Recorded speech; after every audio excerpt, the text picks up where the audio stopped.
Welcome, welcome, welcome.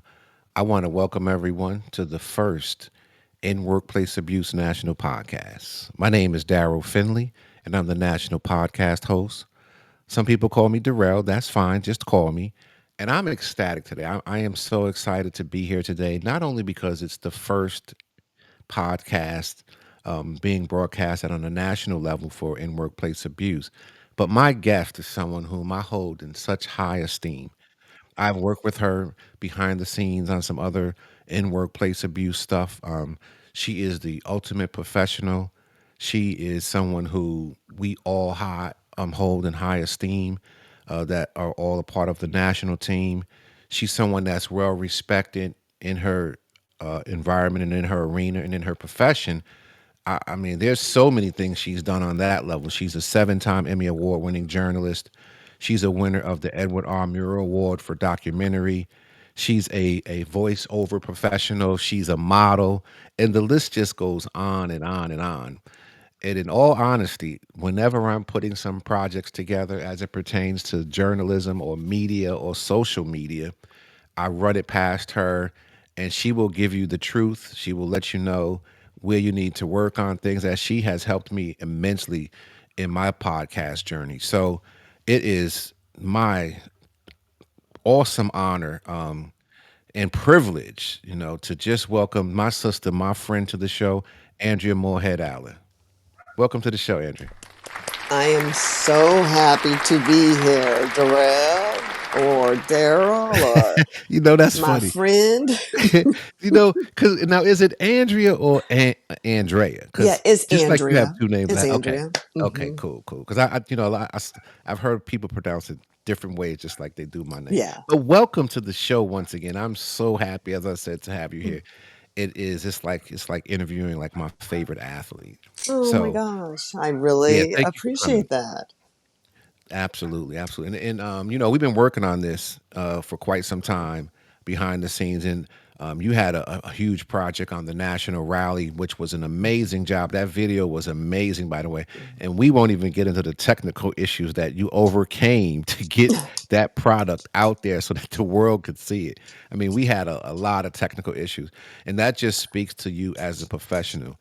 So I personally know a lot about you because I've done a lot of research, and I've been following you since I've ever had an opportunity to meet you. But tell the people a little bit about you for those who don't know who you are. Yeah, Andrea Moorhead Allen. People live from the Indianapolis area know me as Andrea Moorhead.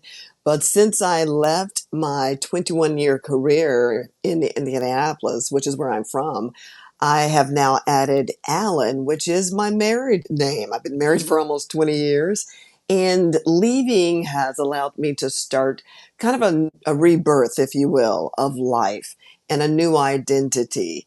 And let me just tell you, I love the person that I am now. I loved who I was before, but I love being able to be in a position where I can actually speak my mind, to speak the truth to power, and to not worry about whether or not a media conglomerate is telling me what I can and cannot say. So I'm excited to be able to be here, to be the first person, if you will, who's part of this podcast for End Workplace Abuse. And let me just tell you, I have not lived a better life until I became part of EWA. Just knowing that I was not alone in my own situation, which I thought I was. I thought I was isolated. I'm like, this is only happening to me. What's going on? And when I realized that this really is a pandemic, this is an epidemic, if you will, of emotional and physical pain that so many people are going through right now, but we don't know. In that moment, we believe we are the only ones going through this. And we go through a period of blaming ourselves and asking ourselves, what can I do? What should I have done? What can I do to make this better? And I didn't realize that this is a systemic problem, that over almost 70 million people are dealing with this on a daily basis. And I'm just excited to be here to share my story, to let people know who are listening that we see you, we hear you. Your story is valid. We believe you. And thriving in life is our birthright. Absolutely. Well said. And I agree with you.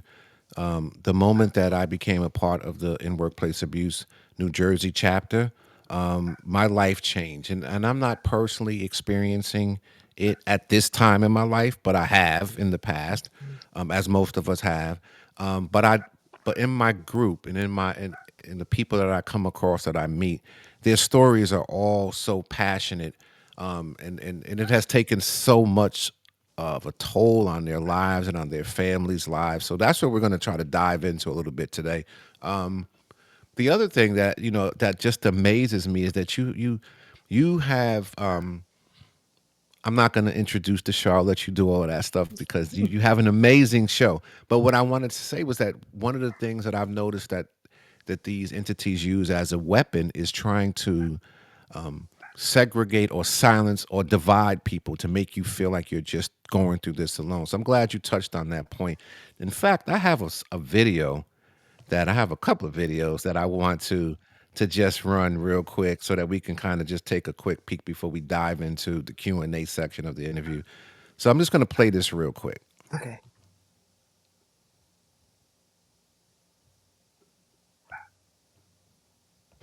Hey, sis and sir.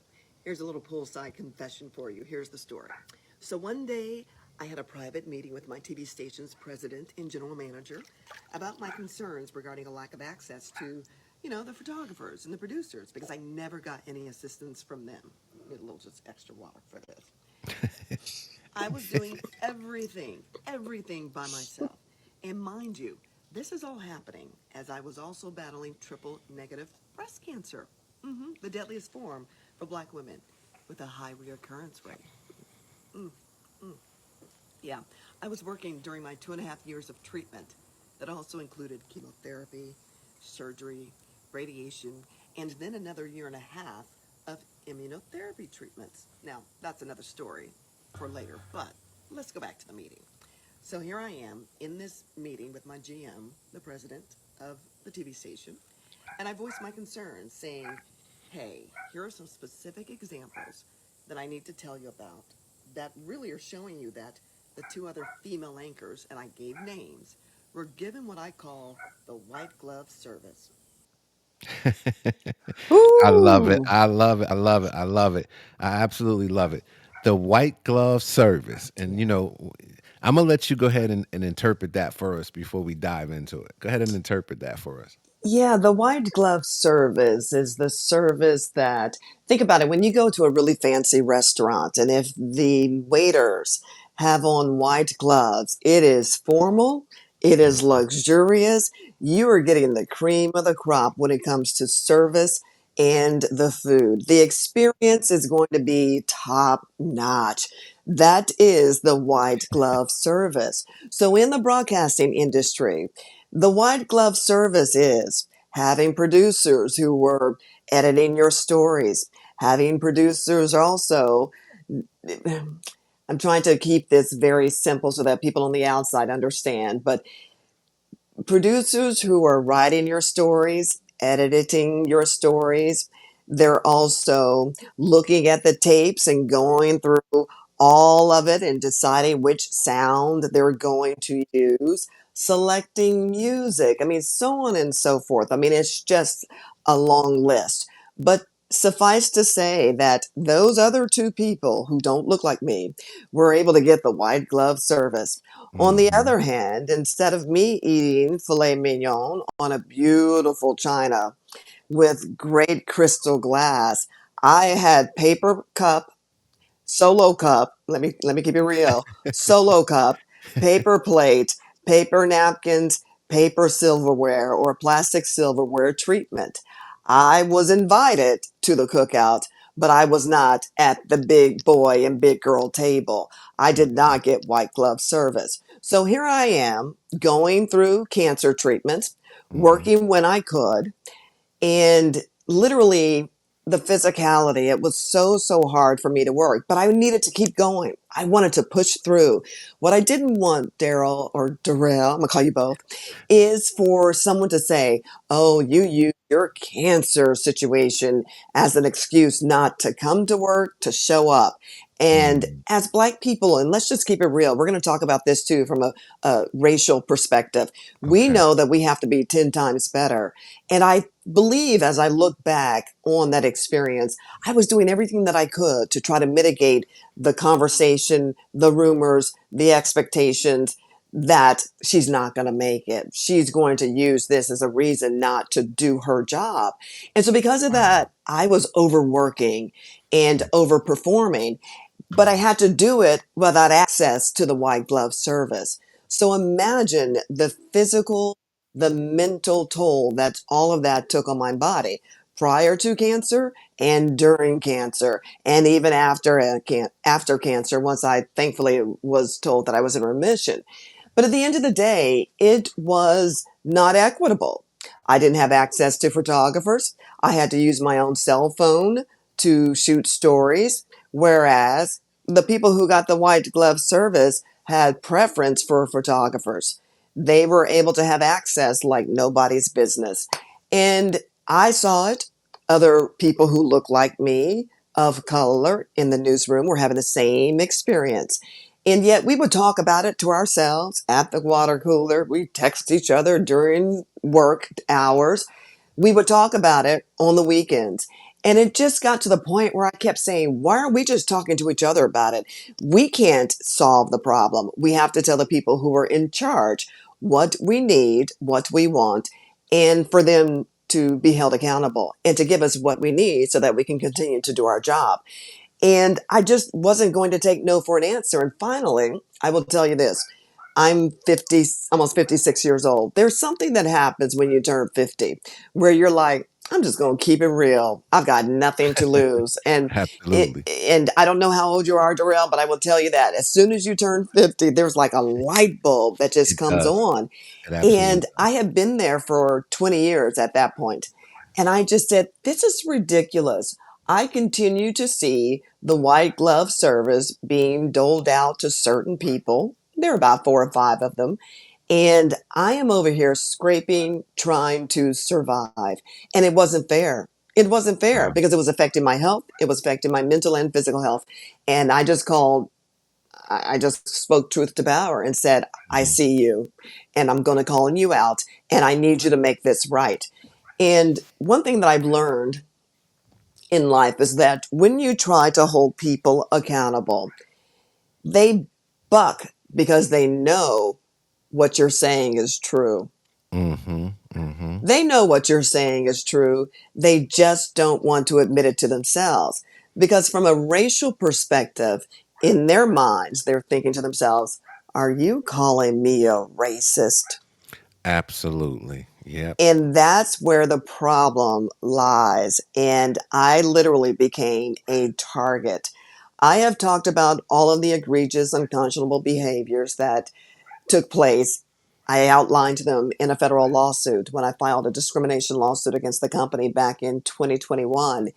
And yet, I haven't even told everything. There's so much that happened over the course of 21 years being there, over the course of several different management administrations that as people of color, we just learned how to kind of navigate. It's like we know what they're up to, we know what it is, we know it's racism, but we also know that once we speak truth to power, we become the target. And it becomes this battle between, no, we're not. Yes, you are. No, we're not. Yes, you are. And at the end of the day, the people who run the organization, the people who are the powers that be, they have the power to make or break your career. And that's what Mhm. happened to me. Once I decided to walk away, I said, I will continue to use my story to help other people. Because again, I thought I was isolated. I thought this was just happening to me. And when I found EWA, when I realized that this is part of the playbook for so many companies, this Mhm. is what they do because they know that you're on to them. They know. And they don't want to be held accountable. And they know that the laws are in their favor. So that's when they use all of these underhanded tricks to either terminate you or for you to walk away. And either way, they have won. In their minds, they have won. But I want people who are going through this to realize that no, honey, no, ma'am, no, sir, you have won. You have won your dignity back. You've taken back the respect that you deserve. You've given it to yourself. And I hope that you use your experience again to help other people realize that they're not isolated, that they're not alone, and that there is something we can do. And so, even though I talk about what happened, I want people to realize that I'm only sharing the story so that they understand the nuances of workplace bullying. And not only do they realize that they're not isolated, that they're not in this alone, but to do something about it. And let's now work towards a solution. This happened, but what are we going to do about it? And I have a 17-year-old son, and I look at him every day, and I just said, I cannot not say something. I cannot sit back and not allow myself to use my story to change laws. And so until my last breath, I will continue to fight for equity in the workplace because equality doesn't hurt anyone. It actually helps That's right. everyone. That's right. Yep. You're absolutely right. It creates a fair game and it's a morale booster from what I've seen. Me and Absolutely. you have witnessed the video. We've shared the video that, I think it was around the time when you returned to to the broadcasting station after your first chemo, I believe, Mm. and we talked about this. We chose not to. We as in workplace abuse podcast, we chose not to show the video because there was just so many other dynamic and important videos. But I remember you telling me that that it was an emotional time for you, and during that time, you were actually still going through this process of, for lack of a better word, racial discrimination and things of that nature. And these people are around you acting as if they actually care for you. Yeah, So I just wanted to share that that video was out there, but that to me was a really telling moment of your strength, internal strength to actually have to sit around these people. And a lot of us have to do that. We still have to go to work. yeah, We still have to participate in this unfair treatment because we don't know what else to do, like you said. So I got another video I want to play real quick. sure. And then we'll dive in and talk about that. But I really appreciate your transparency. Oh, yeah, absolutely. So And here's it's one thing I want people to know before you play the video is that so many people are afraid to talk about the truth, to share their mhm, story, because of, again, you're afraid of retaliation. And we get it. It's true. It happens. I mean, here I am 5 years removed from that station. And in 2024, they included a picture of me and a story on their air about an alleged crime of fraud that didn't involve me, but they put my picture as part of the story because I was providing some freelance work for this person. But because of that, they tarnished my reputation. But it was their way of saying, we're going to get you because you've been wow. talking about us. So I understand why people don't want to come forward and talk because you're talking about your livelihood. You are possibly going to upend your livelihood. And Mhm. I can tell you, full transparency, that has happened to us. But every day that I wake up, I say, God, you were going to provide. And for the last 5 years, somehow, some way, He always provides and comes in the nick of time. So I know that my life was meant to be used for this moment. And there's nothing they can do, there's nothing they can take away from me that is going to upend this movement, upend my life, and upend Mhm. me and prevent me from speaking truth to power. But I can tell you, again, it's one of the best things that has ever happened in my life. And so when I tell people, when they ask, should I talk? What can I say? The number one rule, if there's anything you take away from this podcast, is this: the truth. Oh, mm, the Go ahead. truth is always a defense. They Mm, can say mm, whatever mm. they want to. They can come against you and tell lies, but the truth is always a defense.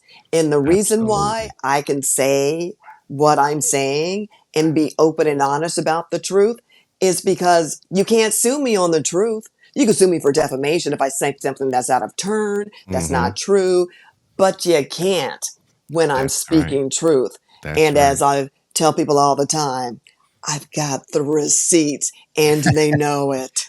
Yes, Lord. Yes.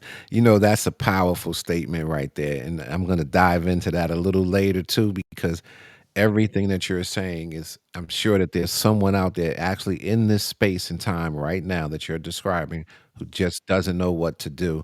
And that's why I'm grateful for you to be here today. I'm grateful that we've been provided this platform so that you can share your story. And there'll be many others that we'll be sharing periodically throughout the course of time as we continue with our movement to try to get this stuff rectified. And we need legislation, which we'll talk about later. But let me play this video real quick. This is Okay. another great moment with my friend, my sister Andrea. So we're going to educate ourselves about this unfortunately burgeoning problem. I will be using my story and the stories of others as well. As you can imagine, these are very uncomfortable conversations, but they are desperately needed so that the egregious behaviors will cease, so that the offenders will finally be held accountable.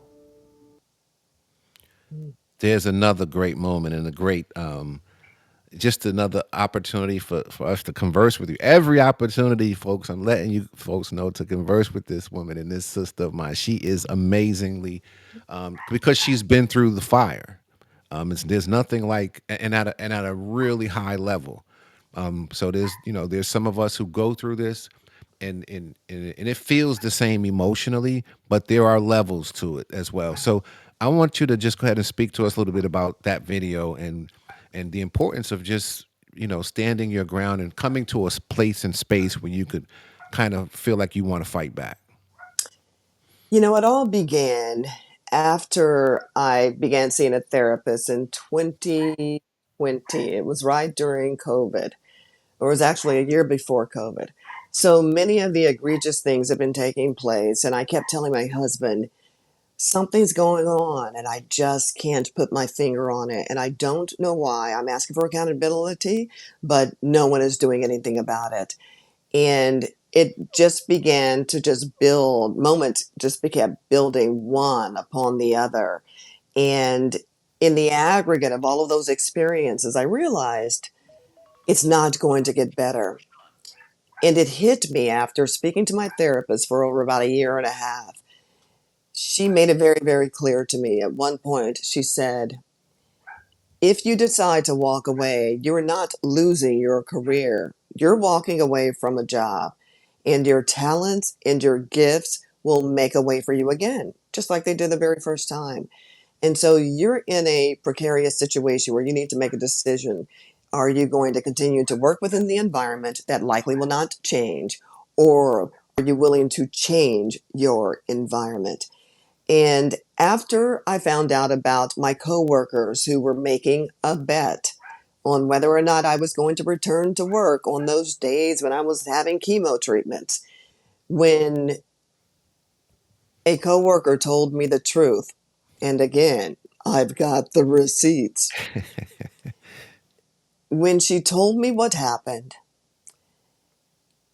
I I'm having a moment because I remember the moment that I was told where I was. I was in my car after the 6 p.m. newscast getting a Starbucks. I was in the drive-through, and she kept saying, I don't even want to tell you. And I was like, what's going on? And she kept going, I don't know. I'm so upset. And I said, listen, girl, if it's that bad, don't say it. Don't tell me. Like, we can talk about something else. And she finally said, I got to tell you.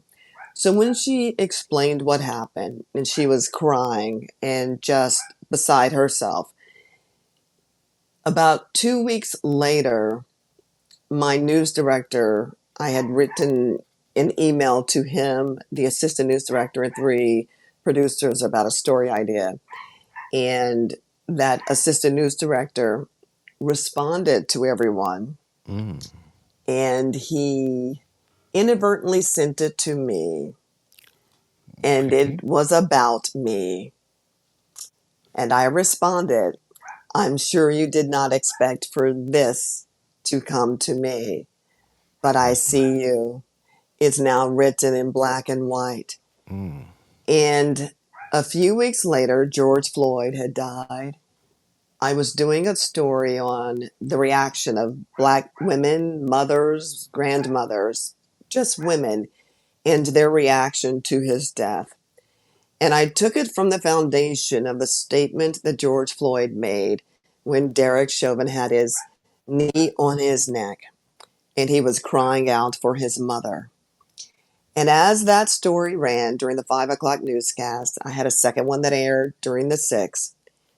After that 6 o'clock broadcast, it hit me that symbolically I was George Floyd. They had their knee on my neck for years.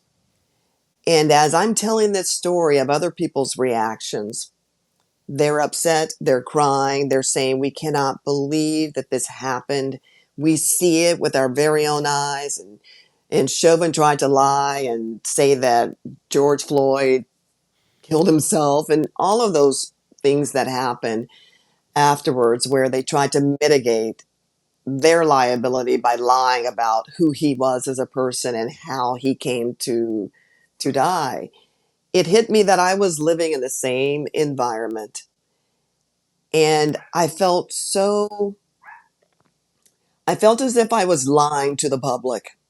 Here I am in this environment, and people think that I'm living this wonderful world as a TV anchor. That when they see the commercials and they see us all laughing and talking during the show, that all was well with my soul. And it wasn't. And in that moment, when the 6 o'clock broadcast was over, I talked to my producer about the third piece that was going to air at 11 o'clock p.m. And I literally said, and it was not planned, it was God who said, "You're done. You're done." So I said, "My last story can air by itself. I don't need to be on camera to promote it, to intro it, or to tag it." She said, "Okay, that's a great idea." She's like, "So," I said, "because I'm so emotional during the story, so it lives within the boundary. I don't need to promote it in or outside of the story." And she says, "Okay, well, let me know what you want to do on Monday," because we were all working from home during that time, because again, this is during COVID. And in that moment, as I told her that it could live on its own for the 11 o'clock p.m., God said, "You're done." And as soon as I hung up the phone, I walked downstairs. My husband was home. He was in his office. And I said, "I'm done." He goes, "Oh, you're done with the 6 o'clock show?" I said, "No, no, no, no. I'm done. Call the attorney. I'm never going back there." And I never went back because, again, it was disingenuous for me to keep portraying that all was well when it wasn't. I was George Floyd.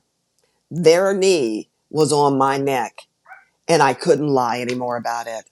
I had begun, after about a year and a half of therapy, to just really get comfortable and in understanding that what I saw, what I was experiencing was real, that it was not in my mind. I knew that at some point I needed to leave. I didn't know when it was going to happen because I needed my livelihood. So I was thinking, okay, I'll stay another year and a half, try to build up my resources. But there was something very prophetic about that moment. It was my dad's birthday, and it was allowing me to end my career on a story that was personal for me, because I was just as affected by what happened as the people I interviewed. And I couldn't lie anymore. I just couldn't lie anymore. And that was the day that I say I found freedom, emotional freedom, physical freedom. Yes, has it been hard? But I would do it all over again, because how I was treated was wrong, and they know it. Mhm. Wow, thank you for sharing that and being, as transparent as you are. Like I said, I've worked around you a lot, and for some folks, this is the first time they're actually seeing you, and I'm certain that they feel the power and the impact of your story and how it's helping other people. You mentioned your dad. Mhm. obviously you've taught me well on how to prepare for these interviews. So, You've done your so research, yes, I've right? done my research, and I understand he wrote a book as well He earlier did. earlier on, and I've seen some footage of you and him on the show. Tell us a little bit about your dad, because I got that feeling that you guys had this could have this connection, this bond, and so I just want to give the people a little bit of insight into him and your Yeah. relationship with him. My dad is one of my heroes. And I look back now as a almost 56-year-old woman, I realize why I am all about equity and fairness and inclusiveness and diversity and equality. And my father is almost 80 years old. He's an HBCU grad, went to Grambling State University, and he's a black man. Yes, HBCUs. Howard, But he went to Grambling. He met my mother there when they were college students. They got married. And what a lot of people don't know about me, unless they've done the research, is that when you hear my father, he's a black man. He's got this big, booming voice. He's been in theater and as a speech communications professor all of his life. And so he taught me, if you will. I didn't even realize that his profession was going to help me in terms of what I'm doing as in my profession as well. But one thing that a lot of people don't realize is that even though you look at him and he has kind of he's a black man, he does not look like a black man. He is one of the thousands of people in our country and across the world who was born with albinism. And so, because of that, I've lived in a home where people have stared, looked, questioned, well, what are you? Is your dad white? And I'm like, well, his skin color is white, but he's a black man. He just has albinism. He doesn't have pigmentation in his skin. And so, because of that, I've grown up in a world where inclusiveness is important, diversity is important. And I know when people are being treated unfairly because he's been in that world of being treated unfairly as a black man in white skin growing up in the South. So I've had that experience. It's a part of my life. It's been a part of our family's life for as long as I've been alive. And so I've always been that person who has protected those who are sometimes the least protected. And so I've been very protective of my father. Not that he needs me to protect him, he's a grown man, but you understand the spirit in which I'm talking about this is that, Mhm. equality is for everyone, equity is for everyone. And when you're not treating people properly, I'm going to call you out. I'm going to call you Absolutely, out. And that is absolutely, our responsibility as human citizens is that God made all of us black, brown, Jew, Gentile, whatever we are, whatever background, culture, wherever we are in this world, there's a reason for that. It was purposeful and intentional so that we can bring all of our diversity so it can all come together and create this beautiful tapestry, this beautiful gumbo, if you will, this beautiful mosaic, and to see how all of it connects together to create something bigger and better and more beautiful. And so, this whole notion that DEI is wrong, the fact that they've been able to hijack a word and not really understand what it means, is offensive. And absolutely. so I will continue to talk about diversity, equity, inclusion. I will continue to talk about the reason why we had to do that was because you didn't do what you were supposed to do. We can't trust you to do the right thing. So we need to put some guardrails in place to hold you accountable. That's the whole point. Now, if you had been doing that, we never would have needed to have DEI programs. If we Mhm. believed that you were going to be fair, if we believed and knew based on action that you were going to be fair in how you view me, how maybe the prejudices and the biases that you have, that you're not going to bring that to the table and use that as a basis for how you treat me or how you decide whether or not I get a promotion or how much money I get, whatever it is. If we trusted you, we would not have had to have DEI programs. But the fact that it's been hijacked, it has been spun around to believe that being woke and DEI are wrong. I will never subscribe to standing back and letting them get away with it because it's not true. So, not to get political, but life is political. The That's reality correct. of it is Mhm. I stand for companies, I stand with companies, I stand with people who are all about diversity, equity, and inclusion. And that is what I was talking about. DEI is not just about hiring me, it is about being inclusive in how you treat me. It is about respect, dignity. It is about those character values that you claim are important. But when it comes down to the nitty gritty, when it comes down for you to put, your words behind your actions, a lot of times we're learning that it's very performative, that it's only based on the fact that it's trendy in the moment or that they're going to make more money. Mhm. So companies, people have decided that profits over people, that's more important. It's not. It should be the other way around. So my father's life really prepared me for this fight. I know it intimately. I know it intimately. And again, I'm always going to be his protector, his fighter, but also, we wanted to use his life. He did during this children's book to let people know that God made you the way he made you for a special reason, that all of us are made in his image, and that we all come to this earth with special gifts, and that this is intentional for us to learn how to work together, to be together, to support one another.